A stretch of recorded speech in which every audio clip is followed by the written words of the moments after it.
Greetings and salutations, Greek students. We continue our study of the Greek language by looking at infinitives and some specific examples of how to translate infinitives when we see them using the categories that we've just learned. So let's get right into it and look at these examples. This is from N. Clayton Croy's Primary Biblical Greek, lesson number 24. This is practice and review sentence number 23. I'm going to do what I normally do, read the sentence aloud in Greek, try to break it up into its constituent parts so that we can see how this works. Pra tu theorein ten doxon tu uranu, de peripatein, anthropon en aletheia en tuto to cosmo. So this is a fairly long sentence, and you can see you have multiple infinitives, multiple theorein here, peripatein, and so you're thinking about how the sentence works. So we'll start before the day, it is necessary. Pra tu theorein ten doxon tu uranu. So the pra with the infinitive, as we saw, is an example of the temporal infinitive. Pra meaning before. So before the theorein, now remember, infinitives are verbal nouns. So before the to see ten doxon, the glory to uranu, of heaven. So how do we say to see? Well, the infinitive in this instance is talking about the seeing the glory of heaven. So we're going to translate this before seeing the glory of heaven.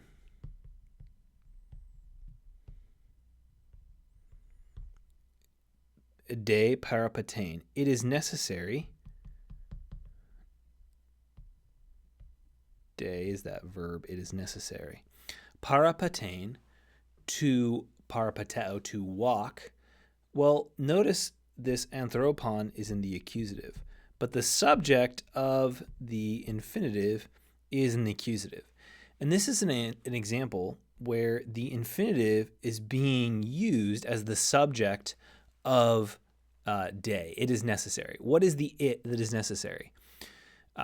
To walk, for a man to walk in truth in this world. So it is necessary for a man to walk in truth and to cosmo in this world.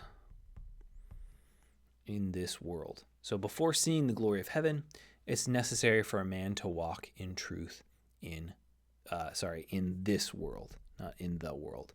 In the world, the world, but in this world. So here we have the temporal infinitive in the case of the pra theorein. Then we have the de, it is necessary, and the infinitive peripatein as a complementary infinitive. What is necessary? It's necessary for a man to walk. So this is the adverbial use of the infinitive. Let's look at another example. Sentence number 5 in practice and review. Dia ta me lelukenai ton kurion ten glosson tu andras. Uk edunata marturein peri caritas tu theu. Let's break this up into its constituent parts. We have a nice comma here, so we can separate this sentence. Dia ta me lelukenai. So dia plus the infinitive is going to be the causal infinitive, the cause of the main verb. So this is an interesting one because ton kurion is in the accusative, and tain glossain is also in the accusative. So you have these accusatives back to back. This is a bit confusing because what we have is an instance where the accusative functions as the subject of the infinitive as well as the direct object. And so we have two separate accusatives. So dia ta me lelukenai. Because dia ta me lelukenai. So lelukenai is obviously from luo, to loose, to destroy. And with that reduplication, kenai, it's that present active, perfect active infinitive has and then it's negated with the may, not loosed. So in this instance, and loosed actually does make sense in this context. So because ton kurion, the Lord, subject of the infinitive, has not loosed the tongue, glosson, of the man, uk edunata marturein peri caritas to theu. He is not able. This is from edunata. Sorry, not. He was not able. So this is an instance with this sentence. This is the imperfect edunata. He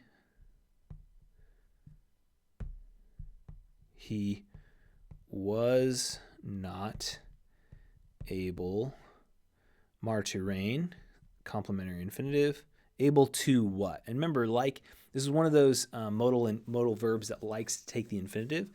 He was not able to testify, witness,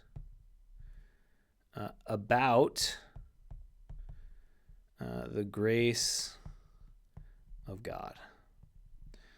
So because the Lord, so subject of the infinitive is in the accusative, ton kurion, has not loosed the tongue, tain glosson, of the man, he was not able to testify about the grace of God.